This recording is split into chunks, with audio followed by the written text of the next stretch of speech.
Today is a special day for me as I have been joined by my first ever patron. Me and him go way back. It's like almost more than 35 years ago. Born and raised in Jeddah. Today, he is serving as a medical practitioner in the United Kingdom. He has been a collector since the very beginning. He had one of the best collections for multiple properties back in the 80s, throughout the 90s, and even today, despite being a father of two beautiful children, he still is an avid collector. Talk with SOJ package on Patreon allows you one-on-one talk session with me, as well as access to exclusive merchandise that can be delivered to you straight to your address. So visit patreon.com/sonofjeddah. Without taking much of your time, I'm joined by Dr. Omar Qureshi. Now, he also is known as Oz by his close friends, and I'm going to be referring to him as Oz throughout our conversation. First of all, Omar, being a patron, I can't thank you enough that the level of support that you have always extended towards my project, towards me. And in that respect, I just wanted to know how has been the experience so far? Well, I must first say thank you very much for inviting me. It's been an immense pleasure, as always, to speak to you. And I am so humbled by your introduction. I think I don't deserve a fraction of what you've said, but it's very kind of you. And yes, we do go back a long way, and we've shared numerous adventures together. And we've had a combined share of all things pop culture. So yes, I mean, when you started this project, I was really excited, and I've always been very hopeful that you will do great with that. You have got the aptitude, the knowledge, and the passion, I must say. I think more than anything, the passion, because the things don't work if there is no passion to do something. And you've been consistent in your effort, and it's been wonderful to be a part of it. So, I mean, you call me a patron, I would just call it a friendly gesture of being a part of something that I have a strong feeling will evolve into something big.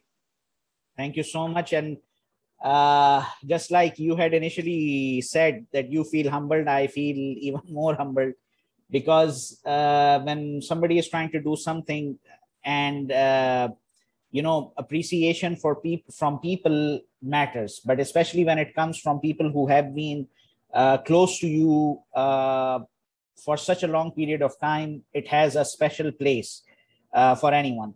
And as I say to each and every one who admires my work, who appreciates the things that I'm doing for the geek community, not just for the ones who are here, but also worldwide, is the fact that, this is something that drives me now. If my fans, if my patrons are liking what I'm doing and they are supportive for it, nothing makes me more happy and nothing motivates me more. So, Oz, this was the formal introduction. Now, I think you had a wonderful Saturday. Would you like to take us through that? You mean watching Shang-Chi? Of course. Or as they say, Shang-Chi. Shang-Chi. Yes, We've been saying it all wrong, huh? Yeah, we've been all saying it wrong. I mean, what can I say? I mean, you can count on Marvel to, make things marvelous. This character, I mean, at least for me, I don't know about the rest, but was a pretty obscure character. I mean, if you look at the roots and the origins of it, more looks like a generic take on any Bruce Lee, Jackie Chan genre. Right. But Marvel has given it its own Excelsior touch, if I may use the word. Right. Because I'm not going to give out any spoilers, because obviously it'll spoil everything. But I'll tell you one thing. You don't have to be a Marvel fan to enjoy this movie. Let's put it this way. Okay. That's how good it is. And that's how complete it is. And that's how enjoyable it is, that you don't actually need a lot of backstory about Marvel. Right. You can enjoy it as a movie, a standalone movie. But if you are a Marvel fan and you've watched the previous Marvel movies, are aware of the comic book characters and the links of how the arcs have been created in the last 10 years or so, Right. then you will enjoy it even more, because there are moments littered throughout the movie that will put a smile on your face, and not just a small one, a big smile on your face. And it also, interestingly, now that Disney has taken over Marvel, it also has this Disney-esque sort of feel to it in the storytelling, that minus the glamorous songs that pop out in Disney movies, Right. it always feels like, something, you can compare it to a lot of things. You can say that, oh, there's a bit of Crouching Tiger, Hidden Dragon in there. Oh, there's a bit of Mulan in there. Right. But you can say that that has been an inspiration for the movie, perhaps an inspiration for the character, but it's not a copy and paste of them. I would say, if anything, Marvel has given homage to these genres of the past, or recent past, in their marvelous way, but not copied them. That's the important bit over here. I mean, Right. and you can see those subtle tributes they've paid to things like Hong Kong movies, things like the old Bruce Lee movies, Jackie Chan movies, the recent things like the House of Flying Daggers and things like that. And you can see those tributes, but they look like tributes, not like a copy paste. So that's what I enjoyed about it. And I would suggest anyone who's planning to watch that movie to try and watch it on the biggest screen they can get hold of. Right. So you are going to simply recommend each and every one of us that we have to make the effort, go to the cinema and watch this movie if we really want to enjoy it. It is a cinema movie. If you have IMAX around, then it is an IMAX movie. Right. But if no IMAX, then go to the biggest screen that which town or city you are in offers you, and then enjoy a full bag of popcorns, and then be prepared for a really, really non-stop fun ride, but also good storytelling.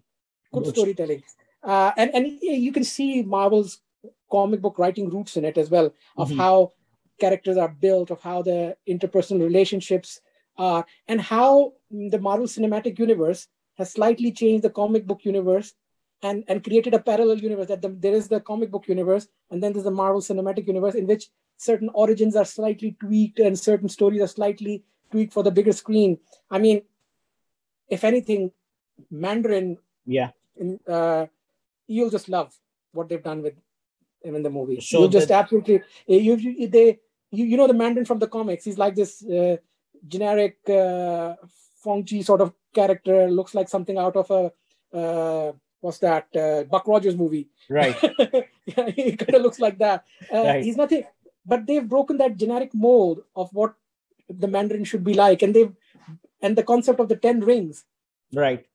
Now, it's beautifully adapted in this movie of how what the 10 rings are and what they stand for, and what they've tried to do, it is embedded in the actual Asian culture of how it was. And you can almost compare it to, in a way, to Black Panther. You know, Black Panther was a huge movie, especially for the African American community or Black community in general, right? Because of the strong cast, the beautiful storytelling, the scenery, and how it was not whitewashed in any way. Yeah, thankfully. You can say the same for this movie, that it has tried to keep it as authentic as possible. And I must say that Simu Liu is a brilliant addition to the Marvel universe, because I've been following him since his days when, if you ever watched that comedy show from Canada, Kim's Convenience Shop, Mr. Kim's Convenience. Okay, no, I haven't been much familiar with that. Yeah, Mr. Kim's Convenience is a comedy show from Canada, and you must watch it. That's where I first saw Simu Liu in. And he's a brilliant actor. He's got the physique to pull out things like that. Right. To make things look like he can be a superhero. And then he's got the comic timing as well. So it's pretty good. He's going to be a really good addition to, I mean, you can put him in the category of characters like Spider-Man, Peter Parker, and Peter Quill. So he's like a bit quirky. He's not your molded typical Oriental hero who speaks in those monotonous tones and always pulling out honor and codes into everything. He's breaking that mold. He's a very modernized martial arts hero, let's just say. Yeah, so I mean, it seems like that they have taken a slightly different direction than what the creators of Shang-Chi, Steve Englehart and Jim Starlin had in plan. And like you had described that, because in the comic books he is more of a very serious character, and whereas here they are trying to make him more appealing to the mass market, if you will. Okay. Yeah, I mean, yeah, absolutely. And I must say that I've looked into the initial comic book iteration of this character, and he was basically at that time like Luke Cage was blaxploitation at that time. Exactly. And Shang-Chi was more of a Bruce Lee for Marvel Comics. Yeah.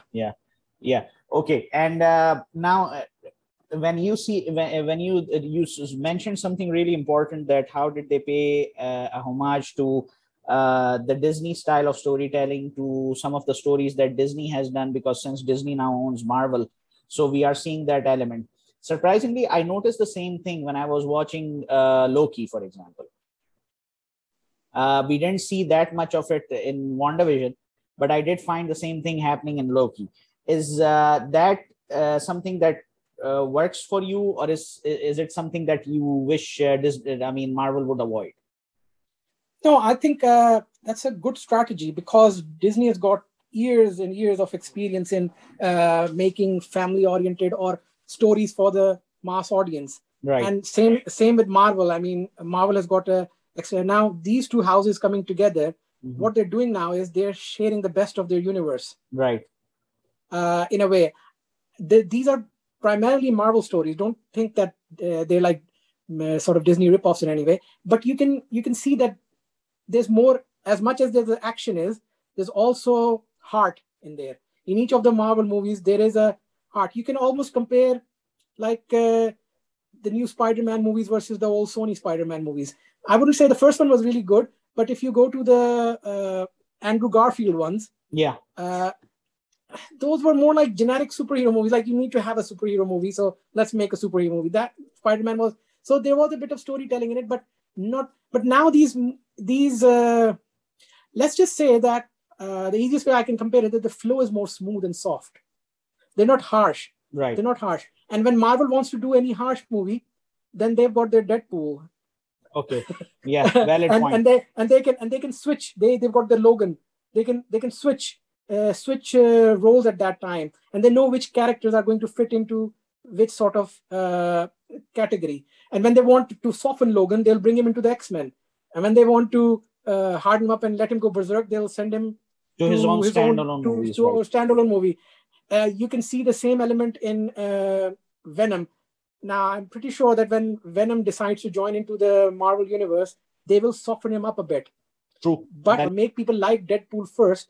They've given them their standalone movies, and then they'll do. But yeah, coming back to your question about the Disney thing, I think that it is good, because it's children understand it much as well, so they enjoy it as well. It's not that complex in a way. And I mean, like, I see some validity in your point of view, because as much as you are well aware that I haven't been much appreciative of Marvel Cinematic Universe projects in the past, with the exception of few.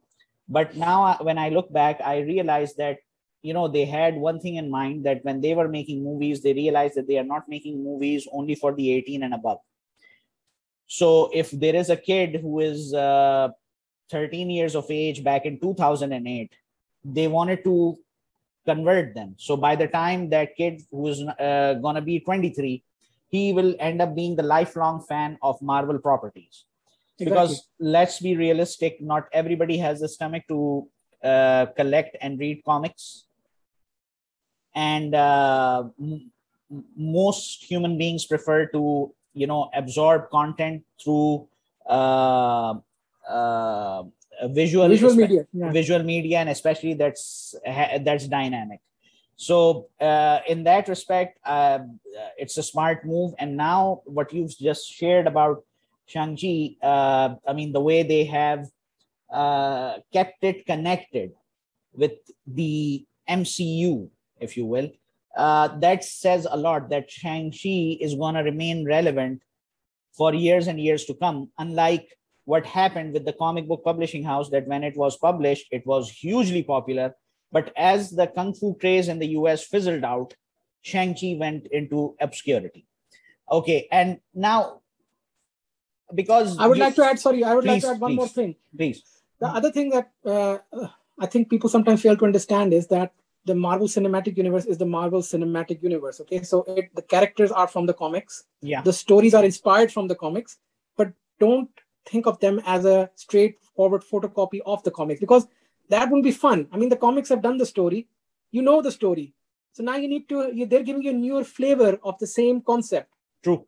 So it is a parallel universe that exists with the comics. So they are going to take certain liberties, changing the character origins slightly, or their powers a bit, tweaking them a bit, which is good, because change sometimes is good and it brings out newer things, which is brilliant. So yeah, I mean, look at just what they did with Doctor Strange. I mean, Doctor Strange is a difficult character to understand immediately for people. I mean, Doctor Strange, I mean, it was difficult for me to understand him when I was a kid. So now, people know who Doctor Strange is and what his powers are. And it's been beautifully explained throughout his movie arc. So yeah.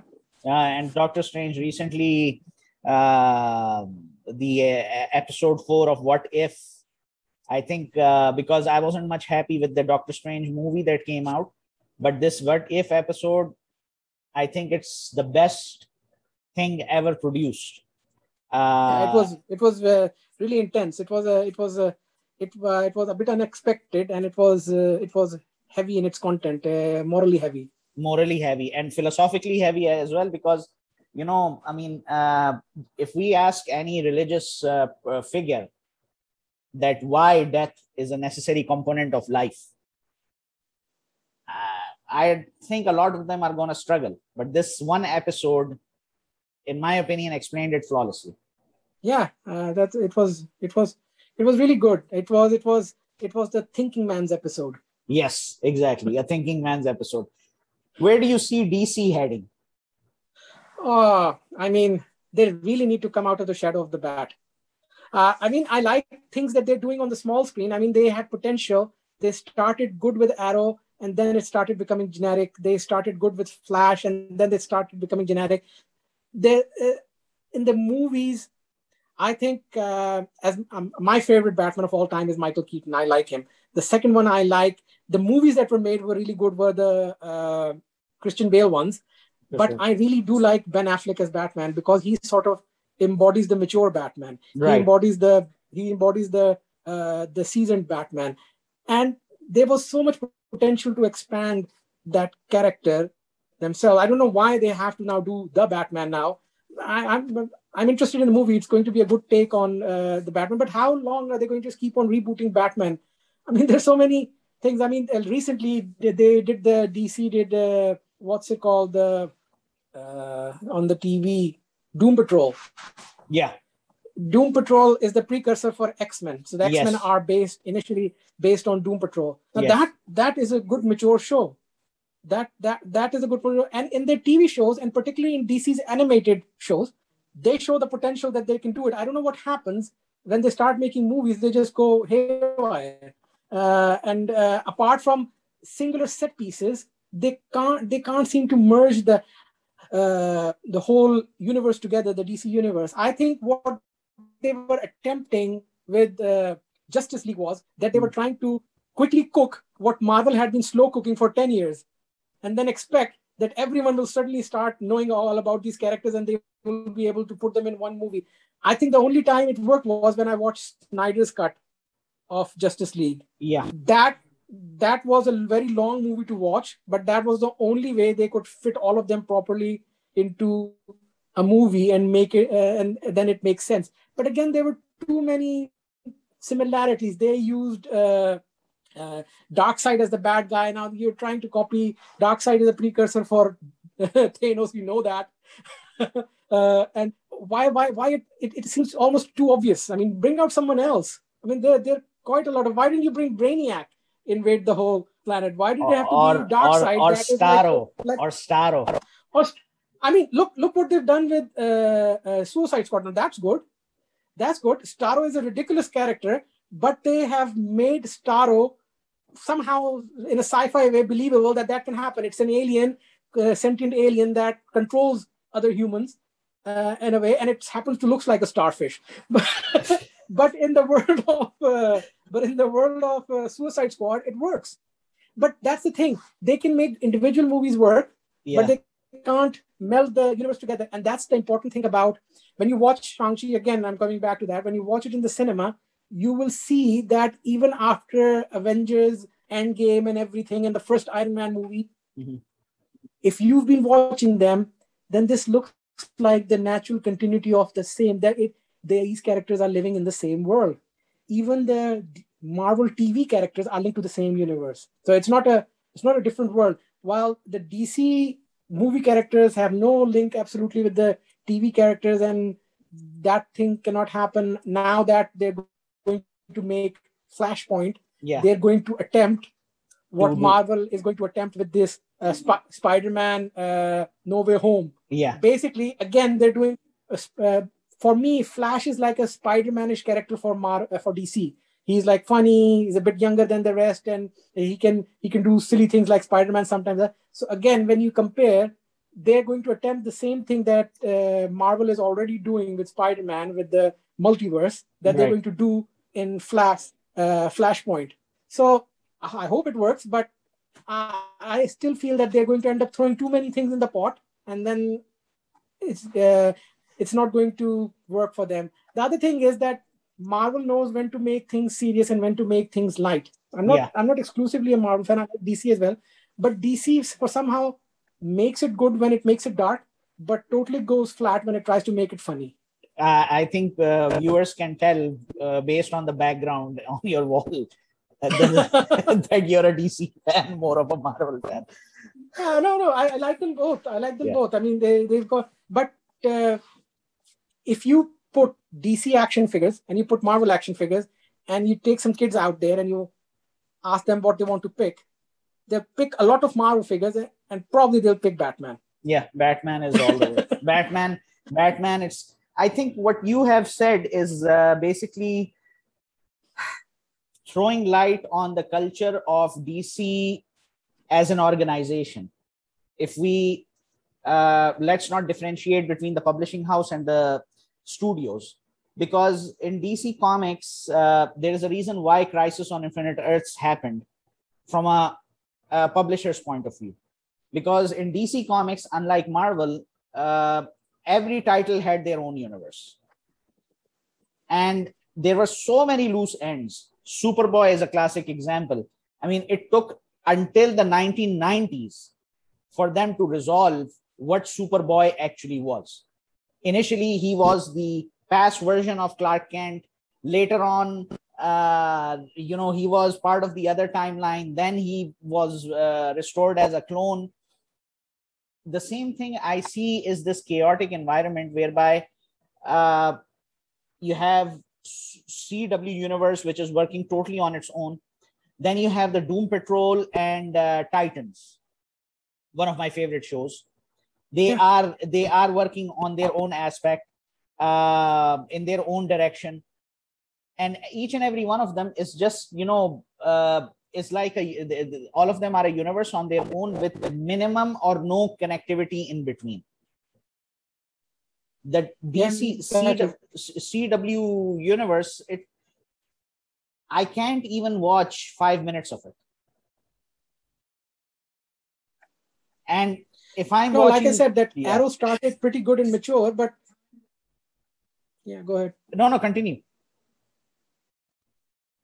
No, I was just saying what you were saying, that Arrow started pretty good and then it just became very generic. Yeah, I mean, even the thing is, I mean, like a lot of people appreciate what Arrow and Flash and the characters that have been introduced in these series. But, sometimes I think that DC would be better off if they outsource all of their content to Netflix. I absolutely, yeah. So they can make the type of shows without the restrictions that they want to make, because obviously CW puts a lot of restrictions on what they can show and what they can't show, and the ratings and things like that, while Netflix is like a open season. so, so if DC wants to make things like that, then yeah, go for Netflix. I mean, look, Netflix, they did work for Marvel. I mean, Luke Cage, yes, the comics are excellent and stuff, but Luke Cage season 2 is something far better than what the comics ever delivered. This is a rare occurrence. And then Netflix also did Titans. And what a series. What a series. The only other production house that I can think of is the one that's doing Doom Patrol. Yeah. Other than that, HBO Max. Other than that, I mean, it's just same old thing happening. And I'm really worried about Flashpoint because it's such a rich story. It's such a marvelous story on its own. And I don't know how it's going to be adapted on the silver screen. Again, if you look at Flashpoint, if you look at how Flashpoint is being hyped, they're still banking on Batman. Yes, because everything that comes out about Flashpoint is Michael Keaton as Batman coming back, the other Batman coming back as well, Ben Affleck coming back as Batman, Batman spotted on his motorbike, Batman spotted on something else. And again, this is just, they're advertising Batman for Flashpoint. I mean, what about the Flash? Exactly. And this crisis is also happening in comic books. Just look at the amount of work that is being published for Batman. It's been how many years now? It's been almost 25 years for me. And I have still yet to come across anything good related to a character called Deadman. 25 years is a long time. Yeah, Hal Jordan is still somewhere in limbo. They did a very good series about, again, it was not a mainstream. It was, I think, it was one of those DC's own productions of Swamp Thing. Yes. It was so good, and they didn't do another season for it. Yeah, Swamp Thing got cancelled after one season. I think Swamp Thing was much better than continuing with the other shows that they're doing right now. They should have stopped Flash when it started becoming goofy, and then started working on Swamp Thing or those other shows. I mean, that Blue Lightning something, Black Lightning. Black Lightning, yes. Yeah, I mean, fine, it's okay, but Swamp Thing is a good character to work on, but no. Yeah. So, and I think there is another common point here. I just mentioned Deadman, and then you mentioned Swamp Thing. I mean, this is the DC dark world. You've got John Constantine, you've got Zatanna, you've got Zatanna's father, you've got Dr. Fate. Thankfully, Dr. Fate is going to be making an appearance in Black Adam movie, but for how long is he going to be continuing? That remains a big question mark. Okay, Oz, before we finish. Yeah, sorry. As a patron of Son of Jeddah, what do you suggest the viewers to be excited about concerning the future projects that are coming from Marvel, DC, even Star Wars, any other property that you think of? I think the new property to look out for that is really, again, very little heard of, but has got vast potential, is the Eternals. Okay. It'll be interesting to see how I mean, they are a huge force. If you look at their origins and their powers, they're a force to reckon with, and they've been sitting dormant while all of these other heroes like Iron Man, Captain America, and they've been fighting around Thanos. These much more powerful beings have been sitting dormant for some reason. So it will be interesting to see why they didn't interfere, what sort of bad guys they bring in. Obviously, if they're so powerful, their bad guys are going to be something more menacing. Exactly. And how this is going to link up with the new Avengers and the sort of storyline that's emerging, where potentially Kang is going to be the bigger bad guy. it's a huge power punch that's coming, and I mean it's going to really open up a lot of horizons for fans of Marvel, because by the end of the day, like you said, that they have been sitting dormant or at least in the background, and now we will get to see their side of the story, why they were sitting dormant and what was happening within the unseen realm of the Marvel universe. Yeah. And again, with the other bit of Marvel, so I think this thing they're going to do with Venom, Let There Be Carnage. I mean, I'm really looking forward to that. And I have a feeling that this might be the start of the two Marvel universes merging together.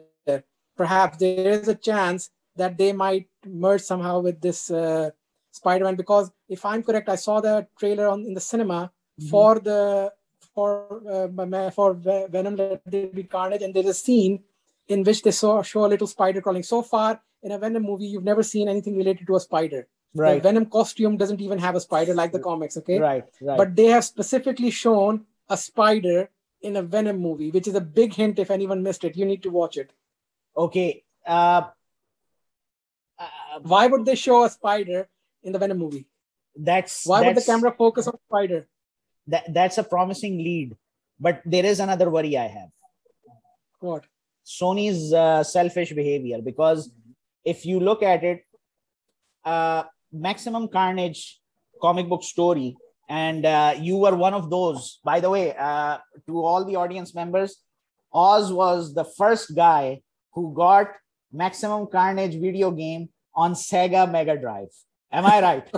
Oh yeah, it was brilliant. It was brilliant. And then I got the separation anxiety one as well. He was also the first one in our circle of friends to have the X-Men video game on Sega Mega Drive. Yeah, so, the original. The original really one. Cool, with the really cool theme song. Theme music. So we all know that in Maximum Carnage, we had characters like Captain America, Deathstroke, Iron Fist. Now, on the other side, Sony has rights to Morbius. Marvel has rights for Blade and Doctor Strange. On one side, a Maximum Carnage movie deserves to be a joint project between Marvel Studios and Sony. But there is another project that I think deserves to be a joint project, and it's called Midnight Suns. Oh, yeah. Ghost Rider, nothing on that.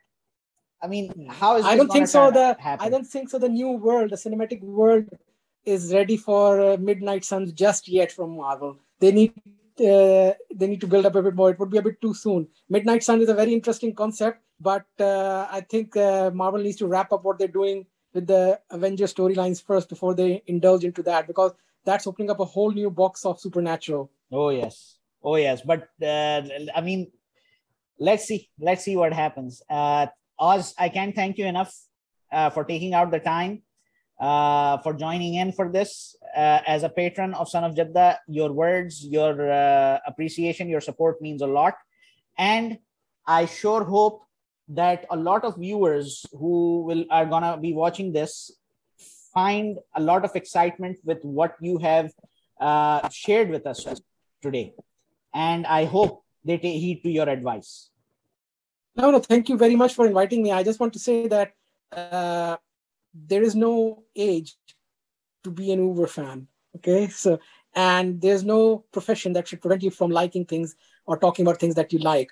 True. So in this world of mass media where things are so easily accessible, let's bring this community together.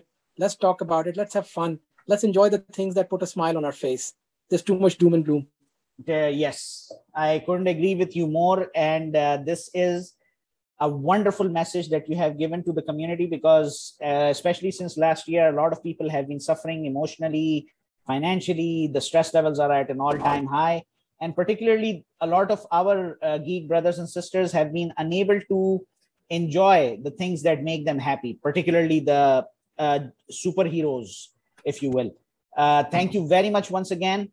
And I look forward to seeing you. I look forward to seeing your appreciation and support, as well as valuable comments concerning improvement of my content as well. Pleasure. Thank you. Take good care. You're welcome. Bye. Assalamu alaikum.